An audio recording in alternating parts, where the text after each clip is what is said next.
తో సాగిస్తున్న రాజకీయ కుట్రలుగా వీటిని మనం చూడాలా. కాబట్టి ఈ వైసీపీ ఇలాంటి కుట్రలు ఎన్ని చేసినా ప్రజలు వాస్తవాలు గమనిస్తూ ఉన్నారు.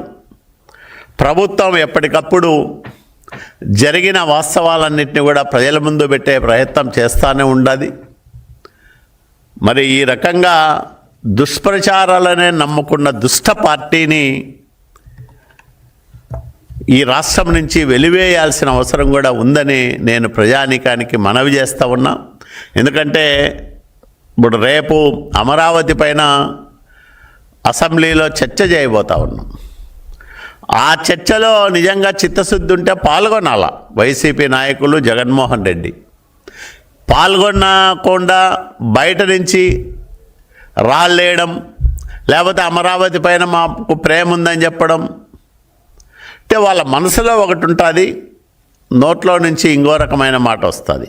ఈ రెండు నాలుకల ధోరణి వైసీపీ ఎప్పుడూ అవలంబిస్తూ ఉంటుంది. మేము ఇప్పుడు కూడా ఆహ్వానిస్తూ ఉన్నాం, రండి అందరము కూర్చొని అమరావతి పైన చర్చిద్దాం, అసెంబ్లీలో మాట్లాడదాం.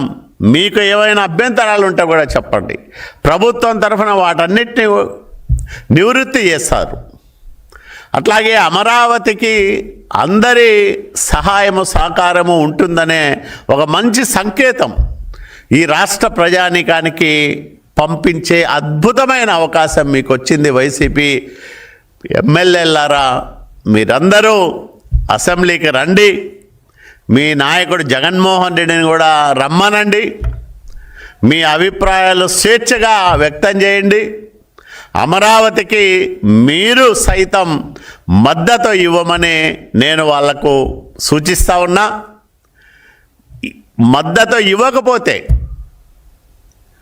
ఆంధ్రప్రదేశ్ రాష్ట్ర చరిత్రలో వైసీపీ ఎమ్మెల్యేలు, ఆ పార్టీ అధ్యక్షుడు పులివెందుల ఎమ్మెల్యే జగన్మోహన్ రెడ్డి చరిత్రహీనులుగా మిగులుతారని కూడా ఈ సందర్భంగా వాళ్ళను హెచ్చరిస్తూ ఉన్నాను. Thank you.